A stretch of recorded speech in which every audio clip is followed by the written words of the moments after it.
Not sure how to tackle your taxes? Are you sweating the small print? You may be experiencing FOMO, the fear of messing up. The answer? Using TurboTax on Intuit Credit Karma. They help you get your biggest refund, and then we help you do more with it, with a personalized plan designed to help you hit your money goals. It's time to take your taxes to the max. Start filing today in the Credit Karma app.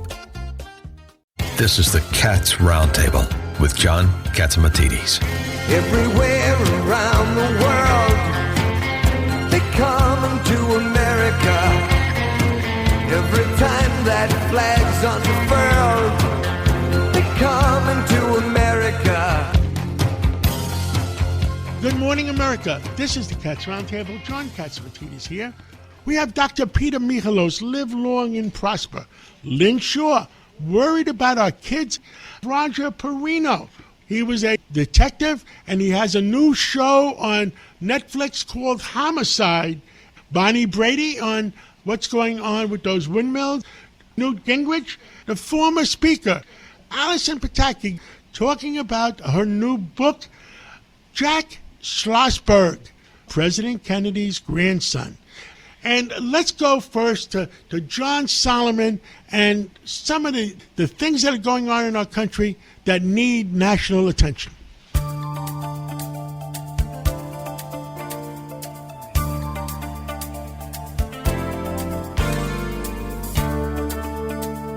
And with us this morning is John Solomon of justthenews.com. And John, I mean, there's a lot of revelations coming out, a lot of truth coming out. What the heck is going on?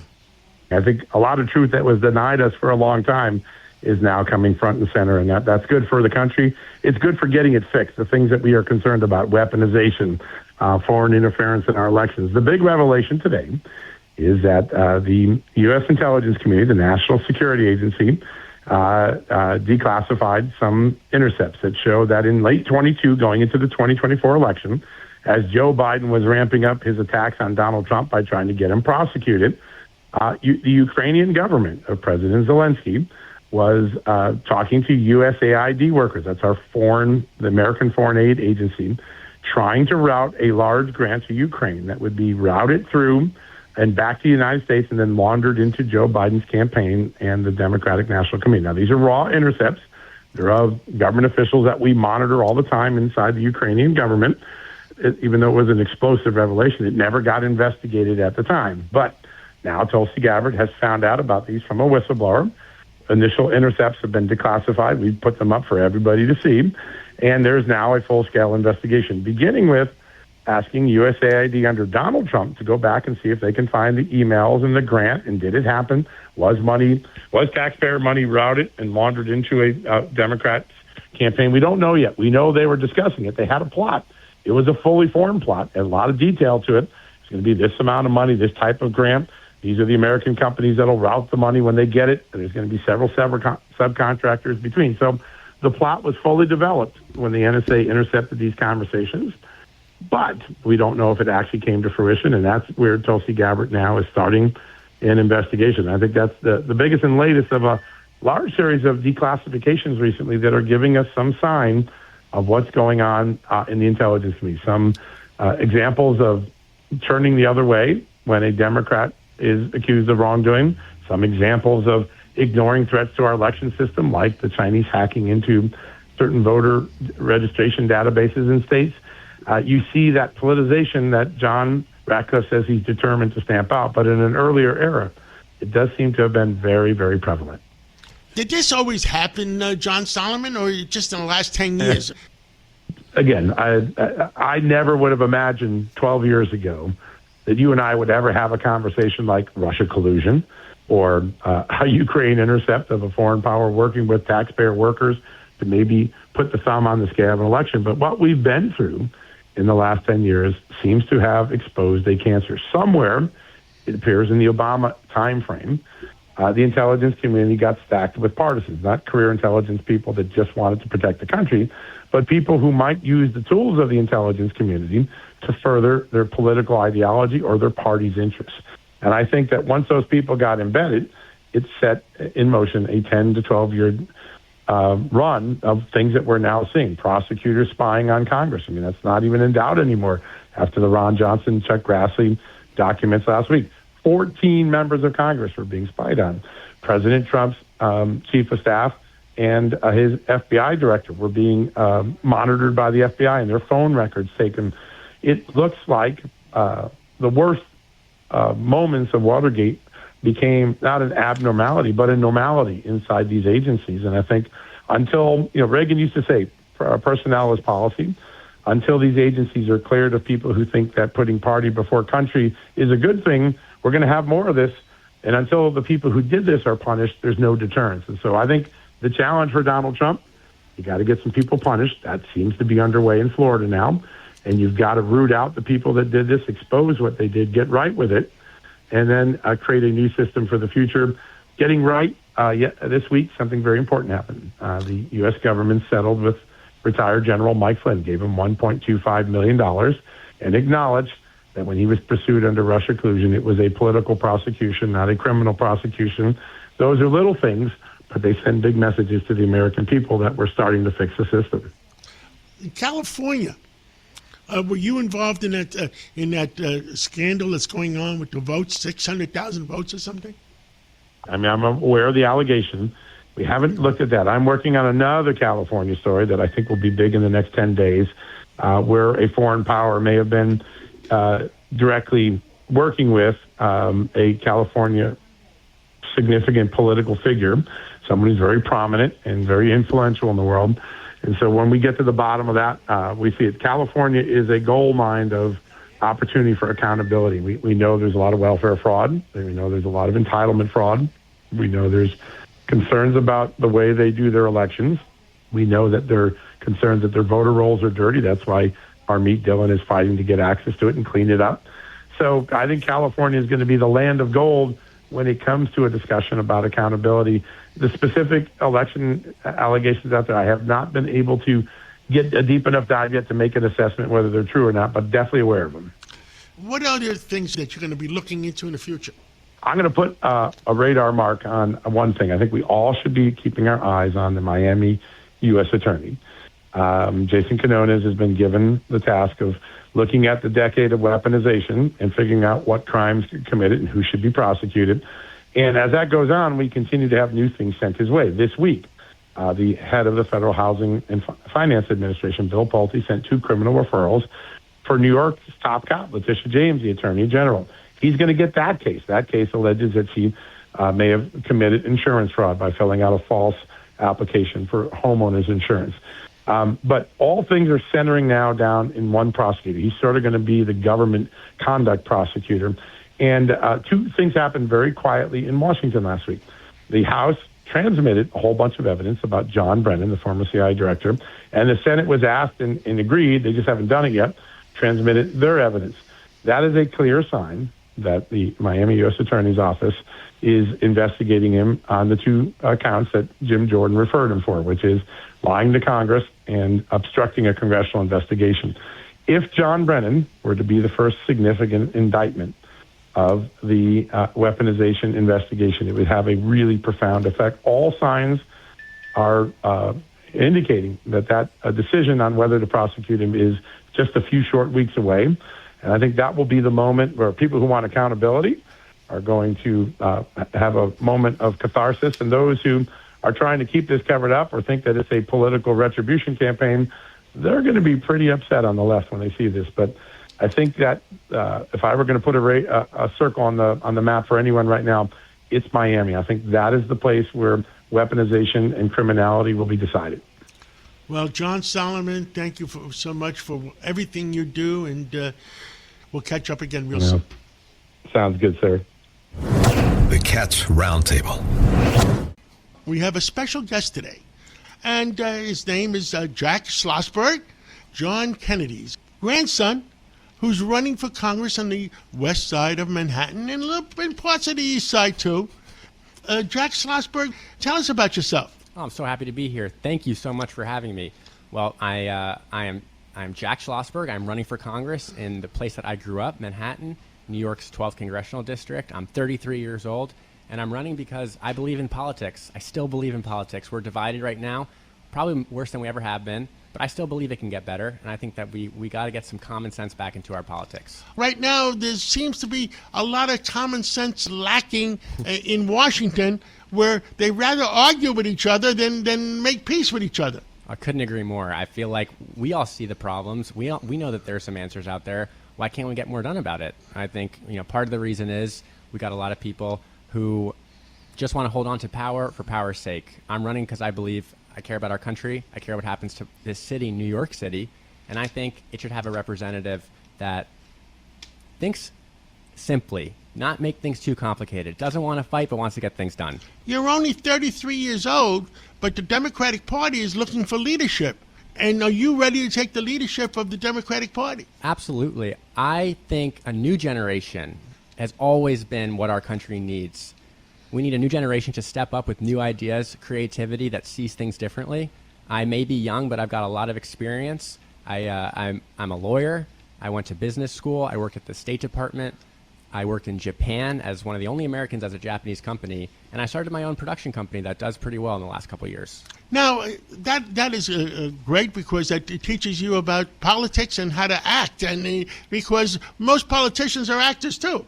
That's right. Especially nowadays, you got to do both. You got to be able to fight and dance. You got to be able to put on a show and get things done. Now, you're Jack Kennedy Schlossberg, That's right. But you're just saying Jack Schlossberg because you're proud of your father. Yeah, I'm proud. I want to make a name for myself. I'm running because of who I am, because I've got great ideas, because people are excited about our campaign because of I speak truth to power. I'm not afraid to say what I believe in, and I can't be bought. And I think that that's the real difference in this race. You mentioned that there's a lot of competitors. Well, I'm the only one who has said that I won't take money from super PACs, corporate PACs, or big AI companies. If you ask me, I think the one thing we can agree on, no matter if you're left or right, up or down, wherever you fall on the political spectrum, money in politics is a problem. And the reason why we're not getting too many things done is because a lot of politicians are bought and paid for. You're absolutely right. I mean, it seems like Washington is for sale, whether you're a Democrat or a Republican, and I'm really, really upset about that. All I want is our country to be in good shape to make sure our kids and grandkids have a great life. I couldn't agree more. Whenever I walk around Manhattan, New York City, this district, it's impossible to walk by the UN, the Empire State Building, Central Park, and not think about how incredible we got set up by generations that came before us, how much they sacrificed so that we would have the rights we have, this amazing city that we have, this great economy we have. And it's our responsibility to keep that tradition alive here in America by believing in our politics and not accepting that someone can be bought and paid for. Look, I'm running against people who are backed by massive billionaires or massive AI companies, and they're taking millions of dollars hand over fist to try to buy an election. And that, to me, that is the least New York thing you can possibly do. This city is awesome. This city is the place that it is because we like a challenge and because we cannot be bought. You can make it here. You can make it anywhere. You shouldn't have to ask for a bailout from a billionaire. I never met your granddad, the president, President Jack Kennedy, but I admired him, and all my friends admired him, and I hope you take after him. Well, he's my hero. He's the youngest person ever elected president. He was elected to Congress when he was younger than I am. He was a soldier, a congressman, a senator, and ultimately the lesson that I take from him is that we should be doing things not because they're easy, but because they're hard. And that's why I'm running in the most competitive primary in the country. Anything else you want to tell the people? Absolutely. I want to tell people about my common sense policies that are going to address the concerns of their daily life. So here in New York, if you live here, you know rent is really expensive. We got to do something about it. We got to do something about the housing problem here in the city. I have an idea. It's my original idea. I propose it. I'm the first to propose it. Deduct your rent from your taxes. If you qualify for my standard renter's deduction, you'd be able to deduct a portion of your rent from your federal income taxes, just like mortgage interest payments. You know, I'm not a fan of the SALT cap. I think that punishes New Yorkers, and it's not really too fair. Plus, I think we can do better for people who are living in public housing here. So I've got a plan to address all three of those problems. You know, the world has changed lately, and the one thing that has changed, and I'll go back to the days of I guess, Newt Gingrich and Bill Clinton. They didn't like each other. Yeah. but they sat around and did what's best for America. That's true. And the same thing happened with Ronald Reagan and Tip O'Neill. That's right. They didn't like each other, but they sat around and did what's best for America. Is Jack Kennedy Schlossberg going to do that with the opposite part of the party? You know what? You know what sounds fun to me? I don't know if it makes me crazy, but I think going into a room of people who disagree with each other and trying to figure out what we can agree on and how we can become friends, that's what it's all about. Why else would I want to go down there? Just to fight and argue and hold my ground just to get nothing at the end of the day for the people who live in this district and across the country? Why would you run for office if that's your goal? How much more fun is it to see what we can agree on? Jack Kennedy Schlossberg, thank you so much, and good luck, and get out there and talk to as many people as you can. Amen. And God bless you, God bless America, and I hope you bring the Kennedy family back. Thank you, sir. Thank you for listening to the Cats Roundtable. We'll be right back right after this break. AI is incredible. It can teach you how to fry an egg and even write a poem, pirate style. Yarr! But it knows nothing about your work. Slackbot is different. It doesn't just know the facts. It knows your schedule. It can turn a brainstorm into a brief. And it doesn't need to be taught. Because Slackbot isn't just another AI. It's AI that knows your work as well as you do. Visit slack.com/meet Slackbot to learn more. Introducing Home Care Plus, a new subscription service from Lowe's that helps make life easier by giving members a hand with home maintenance. Let Lowe's tackle the tasks you keep meaning to do, like electric dryer vent cleaning, replacing hard-to-reach light bulbs, and more. Subscribe to Home Care Plus for just $99 a year and consider your to-do list done. Members get more at Lowe's. Available in select zip codes only. Cancel anytime. Non-refundable fee. Product purchase required. Terms and service restrictions apply. Details at lowes.com/terms. Subject to change. I just got up there and I was just like, oh my God, thank you, thank you. And then I heard, someone, anyone, please help. So he's like Superman being able to carry me off the mountain. The award-winning Tell Me What Happened podcast from OnStar is back. New emergencies, new heroes. Find out what happens in season 6 of Tell Me What Happened. Out now. Welcome back to the Cats Roundtable.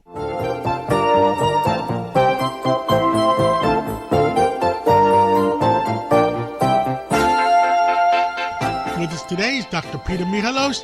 Live long and prosper, as we always say. Well, Dr. Peter, tell us what you have in mind today. How are we going to live longer? Well, today, John, we're going to be talking about an exciting new field that we're going to be hearing a lot about. That's reprogramming our genes and our cells so that we can live longer. Because there is something called epigenetic reprogramming, where basically each one of our cells has a copy of the younger version of itself and the younger software. And one of the interesting people that was studied was 117-year-old Maria Morera, who was born in 1907 and died in 2024. And just seeing some of the differences in her genes, and then how can we achieve that if we don't have those genes. So fortunately, a very prominent surgeon in Japan named Dr. Yamanaka in 2012 got the Nobel Prize because he found that each one of our cells has a younger version of itself, and he called it epigenetic reprogramming, where you biologically reverse the age of cells. And it's very exciting because this year, after a discovery by a Dr. Liu, who worked in the lab of David Sinclair at Harvard, found that they reversed the blindness in mice with glaucoma and in apes. And this year it's happening as we speak up in Boston. They are doing it on human eyes to reverse anterior ischemic optic neuropathy, and that's one of the visual losses, and actually that's one of the listed side effects. Rare, but it's happening with people with the weight loss drugs and in glaucoma. And it's also, they've shown they can reverse the aging of retinal cells, basically clean up the damage and tell them go back to a younger stage. And this is delivered with a virus. And this is happening as we speak. And soon we're going to see things like age reversal clinics. And people like Jeff Bezos have helped raise $3 billion in a company called Altos Labs. And they're working on that as well, including a fellow named Sam Altman in the tech sector put $175 million in helping to reverse the aging of cells. For the rest of us, meanwhile, we do know that there are things we can do, for example, improving our gut health. When they looked at Maria Moreno, the 117-year-old, they found that they had certain bacteria in their gut that were higher than the rest of us, and people who have higher levels of three bacteria, one called Akkermansia, the other one called Bifidobacterium, and the other one called Crinstalensia, they tend to live longer. So eating... Well, tell us where that bacteria comes from. Is it a fruit or a vegetable? Well, yogurt has it in, like this lady who ate yogurt 3 times a day and promotes it, and eating extra virgin olive oil promotes it. And in the olive oil, this is all fresh research from 2025, they found that extra virgin olive oil actually activates the longevity genes called the sirtuins, which is also fascinating, and that olive oil also stimulates something called autophagy, which is cell cleanup and detoxification and self-repair. And this 117-year-old lady was drinking olive oil every day, and some studies found that if you have 2 tablespoons of olive oil when you're older, you reduce your chances of cognitive decline and all-risk mortality by almost 25%, which is a lot. And then the other one we always talk about is, again, another 2025 study. They looked at people over several years, and they showed that vitamin D taken 2,000 international units a day and checking your level slows the aging process down by reducing inflammation, and it helps protect the caps on our DNA. It's like the insulation on a wire, so it doesn't get frayed or damaged. That's how it protects the telomere caps, and it slows DNA damage, and it keeps those telomeres staying longer. Longer telomeres, longer we live. And, you know, this is an amazing area of research, and summarizing a lot of these different papers is difficult, and we try to track it, and there'll be a whole chapter on it on your book, The Death of Aging, and on our X at Death of Aging, where we talk about some of these different studies, but people can keep listening because we keep them up to date on the forefront of all these exciting areas, including what's happening with stem cell technology to help heal organs, heal joints, and various other areas that are that we're going to be hearing a lot about in the next few years. But it still caps us at 117. What happens if we want to get to 200?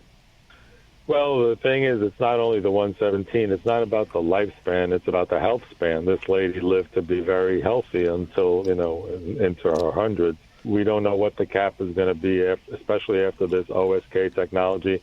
And I look forward to the day of the people, for example, who have scarring from diabetic retinopathy, and look forward to sending them to these clinics where they'll get an injection in the eye, and their cells will go back to a younger stage and restore people's eyesight.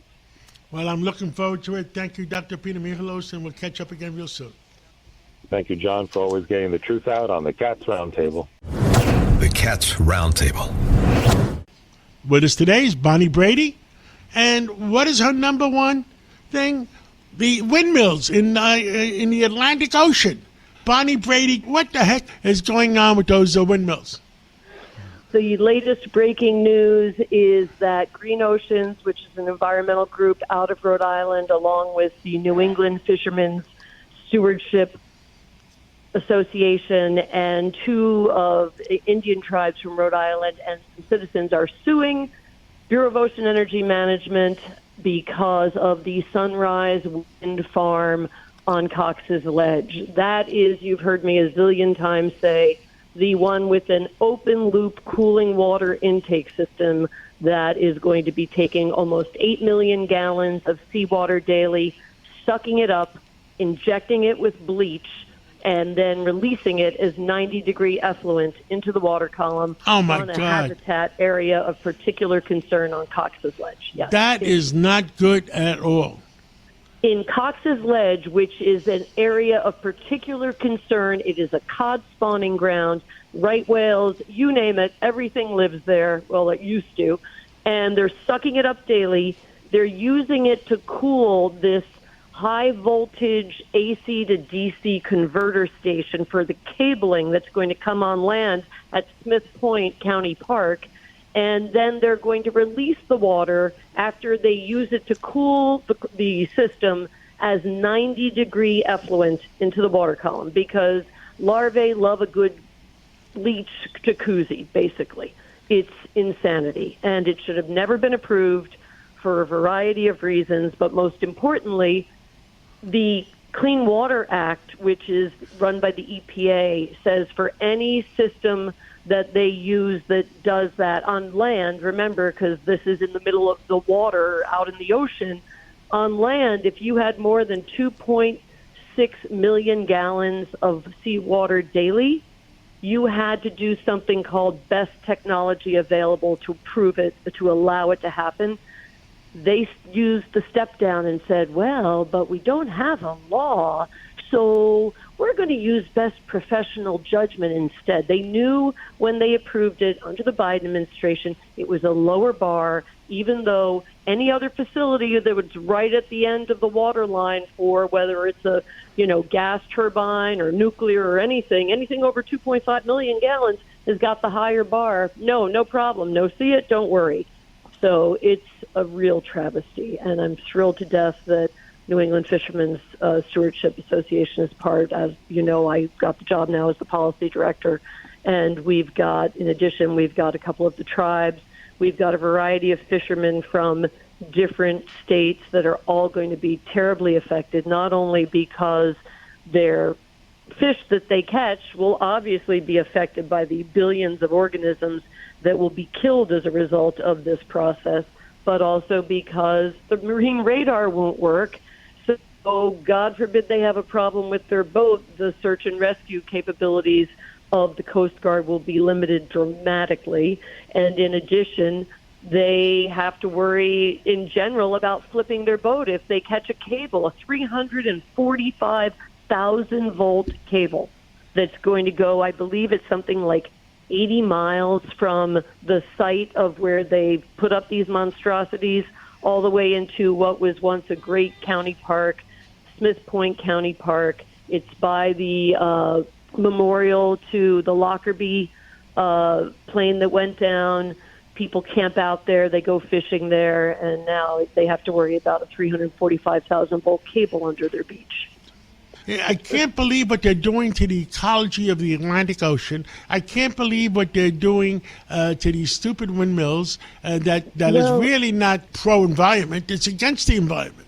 What they're doing, too, is they're ignoring the law that the Trump administration put into place. There's specifically a involvement with the secretary had an order in place during the during the Trump administration that said, if this causes harm to other user groups, we're not going to approve it. When the Biden administration came in, they immediately yanked that opinion, and they put in another one going, no, we have to balance the differences between the different user groups and between the different uses of the oceans, which was never the intent of the Outer Continental Shelf Lands Act. So as soon as, once again, the Trump administration came back in place, they yanked that and they put back the original order by the secretary. But yet, for some reason, BOEM never addressed this and never looked back and said, wait a minute, what's going on here? We know that in National Marine Fisheries Service and NOAA, they chose this area as a habitat area of particular concern by one of the fish councils that takes place up in New England. Did BOEM say anything to anyone about that? Nope, they just approved it. No problem. We feel like this is a really good case. This is the very first high-voltage, direct current, open-loop cooling water system in the entire federal waters. They've never done this before. So why wouldn't you use a higher standard? Anything else you want to tell the people? Because my stomach is turning. Well, I know that there's a huge push now against ORES and against the climate change, the CLCPA, because I believe the governor has moved the goalpost now back to 2050 because there's no way that any of the choices about what part must be renewable will work without bankrupting virtually every ratepayer that exists here in New York. They should have never approved it. That was based on a standard back from the Cuomo administration, and now they changed the mechanism to this renewable energy service within the Department of Public Service, so the people that are affected can't even appropriately go to the Department of Public Service and go, you can't put this in here. There's a woman who works on, I believe, she's got a solar farm that she's fighting, Alexandra, I think her last name is Fazzulo, and it's on wetlands where it has specifically important types of plants that they just want to plaster with this multi-thousand acre solar farm. I mean, everyone's lost the plot. The point is to save the environment. You don't do it by destroying your environment. And it really needs to be fixed soon. Bonnie Brady, stay on top of this. Thank you so much. Thank you so much for having me, John. Have a great day. Thank you for listening to the Cats Roundtable. We'll be right back right after this break. Welcome back to the Cats Roundtable. If you ever miss a segment or want to hear it again, go to WABCRadio.com, go to podcasts, go to minicast, and play back your favorite segment. Georgia, Georgia, the whole day through. With us today is the former Speaker of the House, Newt Gingrich. Mr. Speaker, are we ever going to settle what the heck is going on? Well, it looks like they're making some steps in the right direction. But, I thought Senator Ron Johnson, I thought he caught it right yesterday when he said, the Senate's just broken. They really need to sit down and rewrite the rules and get it back to being functional. That it's really destructive to the United States to have the Senate this incapable of getting anything done. And I think that's a really important insight into where we are right now as a country. I mean, it seems to be polarized, Democrats against Republicans, and there's no common sense where the senators used to be the senior members of our country, so that they made decisions. But it seems nobody's making decisions. It's all party. When did this happen? Well, look, George Washington, supposedly in talking, I think, with Alexander Hamilton, and describing how the Constitution had a House of Representatives and a Senate. And he said, the Senate is the cooling saucer to the hot coffee coming out of the House. And by that he meant they deliberately wanted a body to be a little slower, a little more cautious, because they expected the House, getting elected every 2 years, to be very, very responsive to the people. And so they wanted some kind of check. But I don't think it ever occurred to them that you could have the kind of bitterness and the kind of deliberate destructiveness that we're now seeing. And I actually think the only period comparable to this that I can remember was immediately before the Civil War, when the bitterness was so deep that people on both sides were unwilling to find any way to work together. And this is really bad stuff. I mean, when you have the Senate Democrats deliberately screwing up all the airports in the United States, I mean, millions of Americans are suffering because of the Democratic Senate leadership and the strategy they're following. And it makes no sense to have your own Senate screwing up your country. All these people waiting on lines for 4 hours, do they realize that it's the Democrats doing this to them? I'm not sure, because the media, of course, wants to protect the Democrats. But I tell everybody, while you're waiting in line, call your senators, call talk radio, let people know, as long as you're going to be pissed off and sitting there waiting, you might as well bring pressure to bear on the Congress. And I think what they're doing, first of all, it's dangerous for the country at a time when we're at war with what we have described since 1984. Every year we have said Iran is the leading sponsor of state terrorism in the world. So we're at war with the sponsor of state terrorism. We have an economy which relies on an efficient and an effective system of travel. We are wrecking our airlines. I mean, between the rise in the cost of aviation fuel, the difficulty of getting passengers through TSA, this is really going to become a big problem. What happened last week when the French and the British didn't realize that the Iranians had missiles that could reach London and can reach Paris. Did they have an oh crap moment when they realized that the Iranians could actually hit them if they... We have told them for 10 years. They may not want to admit it, and they may not want to deal with it, but we have been telling them for 10 years that the Iranians were developing weapons to hit their cities. And they finally realized it. Well, I think when they saw the weapons actually land in the Indian Ocean after 2,500 miles, and realized that you could move those missile launchers up to northwestern part of Iran, and you certainly could reach Paris, and you might be able to reach London. I mean, but it's all, look, the longer we allow this dictatorship to survive, the more they're going to develop these kind of capabilities, and the more dangerous it's going to be. What else would you like to tell the American people? The most exciting thing to me this week was Jared Isaacman, the head of NASA, outlining an extraordinarily bold new plan for the moon and for Mars, and really, once again, put us back in the game. People should take a look at it. You can Google it. It is going to be an enormous game changer, and it's going to make America, by a big margin, the leading country in space. And that's important because we want freedom in space, not totalitarian dictatorships. Well, thank you so much, Mr. Speaker, and we'll catch up with you again real soon. Thank you so much, and have a great rest of the Sunday. Take care. The Cats Roundtable.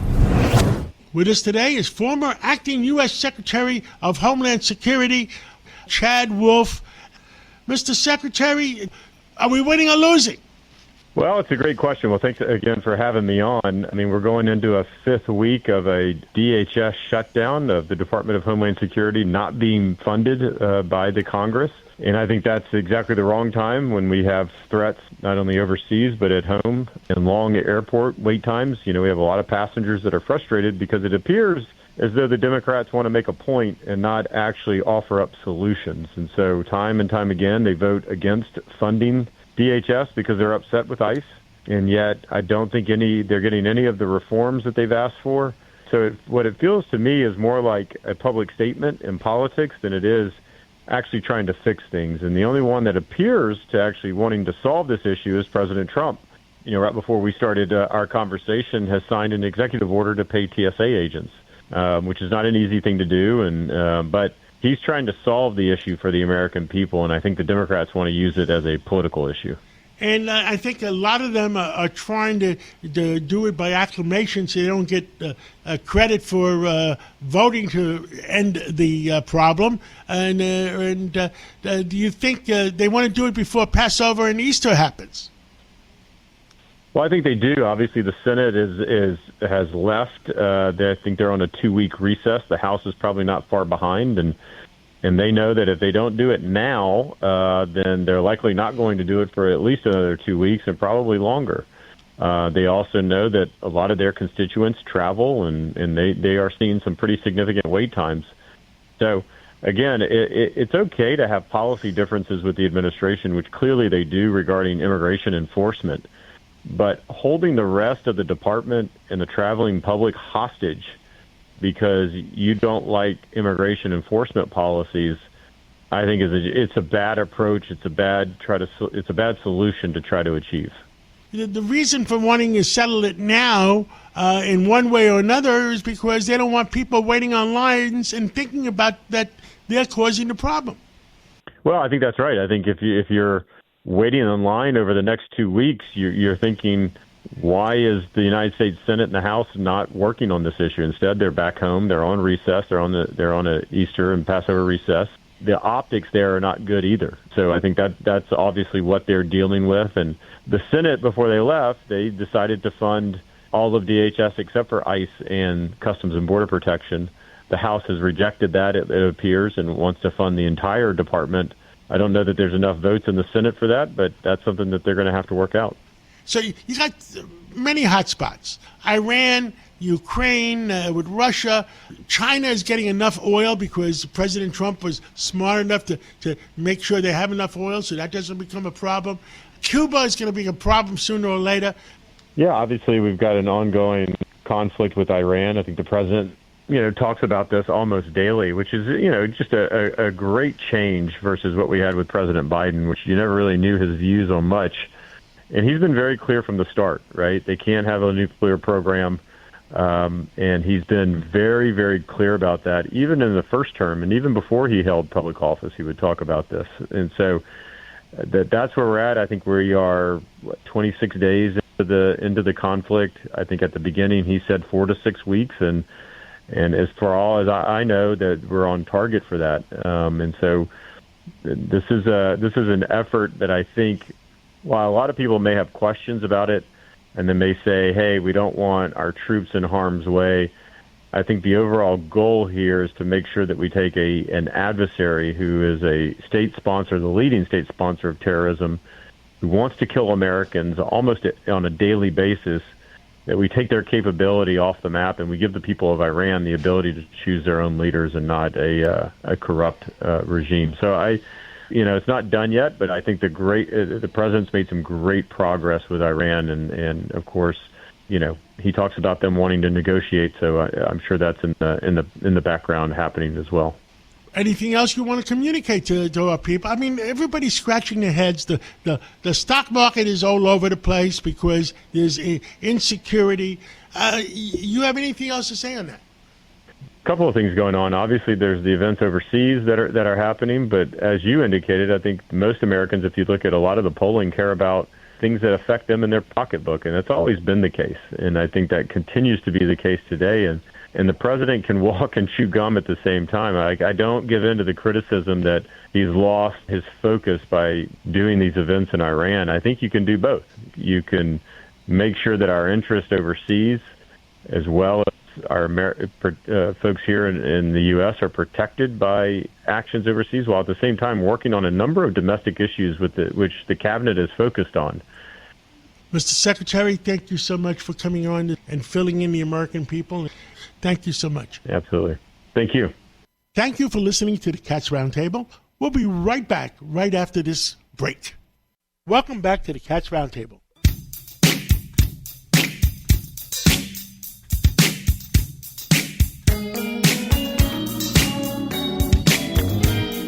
With us today is Allison Pataki, Governor George Pataki's daughter, and she is a former news writer, and her work has appeared in the New York Times. She's worked for ABC News, for Fox News.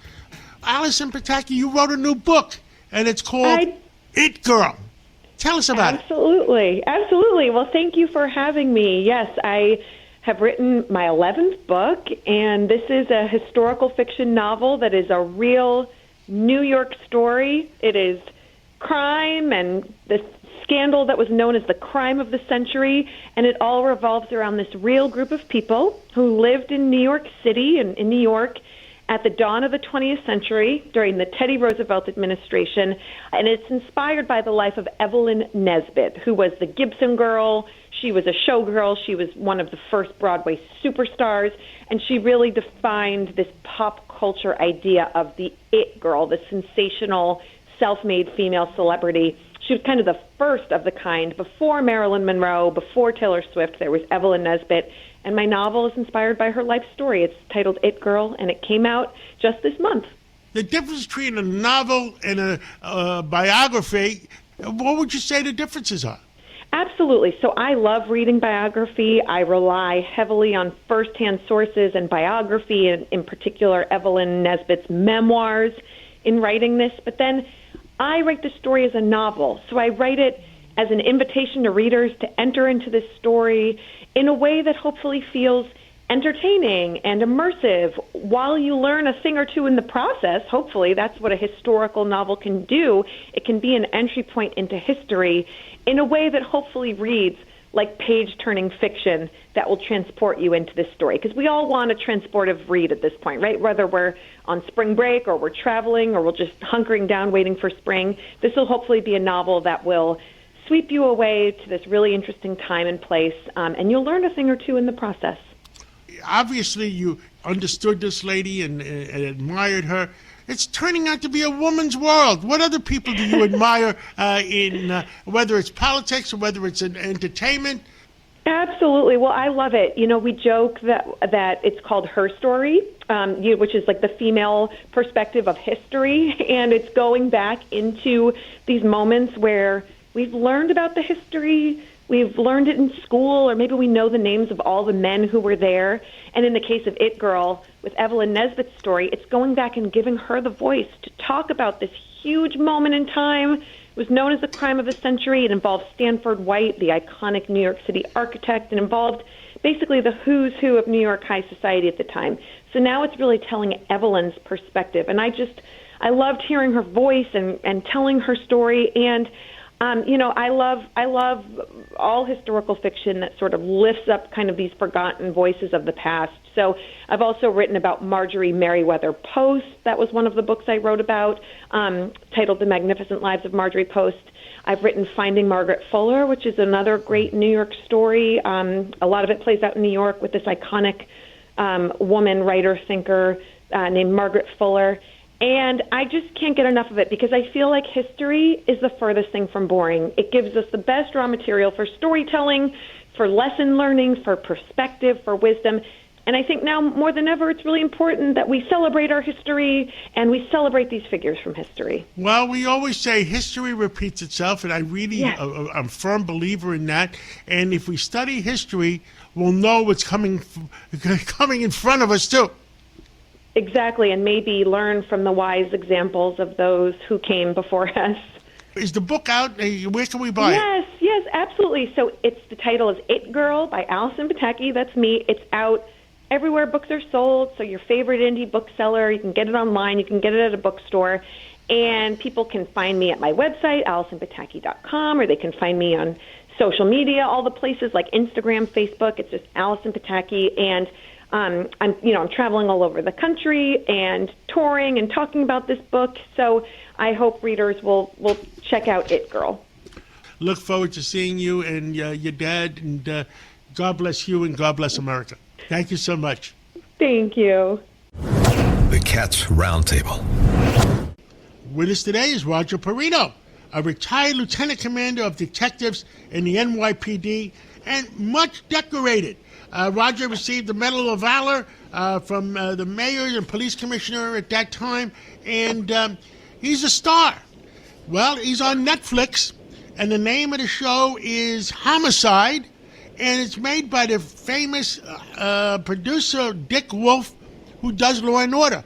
Well, I mean, you fell in, Roger, and that's one great show. Tell me about it. So it's really very interesting. They cover the show not from, oh, look at us, we're heroes, or look at what we accomplished. They really deal with the human side of the victims, the human side of the victims' families, the human side of what the detectives had to deal with when they were doing homicide investigations, and in particular in season 2, in episode 5. The emotions and issues that the detectives had to deal with on September 11th when they were working in the aftermath of that day. And you started, season 1 was last year on Netflix. And tell us about season 1 that takes us into season 2. So season 1, they covered 5 separate cases. I was on 2 of them. One was Howard Pilmar homicide, where his wife and her brother killed him, and it took us 25 years to solve, I believe. Another episode that I was involved with was the Carnegie Deli triple. You might recall that above the Carnegie Deli, where Stahl was. She was a marijuana dealer, and a former customer came in and executed a bunch of people, killed 3 people, injured 2 others. It's a very, very interesting case. And then they covered some other cases, which I was not involved with, some in Central Park and other parts of Manhattan. Now, I mean, I know Law and Order has become super famous. I mean, they got so many versions of it. And Homicide, How did you get involved originally? So so apparently it's apparent to me now that they wanted to do the show. They reached out to some people in New York, got some names of some detectives, started speaking to the detectives. And I was fortunate that some of the detectives gave the producers my name and said, you should talk to Roger Perino. He was involved in this or that. And that's how I got involved. Understood. And anything else? What is it normally on Netflix? I guess you just go to Netflix and you say bye or let me see it. So I think you're running on Netflix. It dropped on Wednesday this past week. All 5 episodes drop at the same time. It's Homicide New York. They're calling it season 2. There was another season of Homicide LA, but apparently New York went out over LA for another season. Well, that is wonderful. Roger Perino, you still live in New York or you moved to Hollywood? I did not move to Hollywood. I'm not. I moved to Maryland. I moved to the eastern shore of Maryland where I could do some hunting. Understood. Well, thank you so much, and I'm telling my wife, and I'm going to be tuning in on Netflix too, and watching that new show, Homicide. It's on now, and it's 5 seasons, or 5 episodes, and stars Roger Perino, and the retired lieutenant commander of detectives in the NYPD, and we'll catch up with you again real soon. Thank you very much, sir. I hope you enjoy it, and I hope your wife enjoys it. Thank you.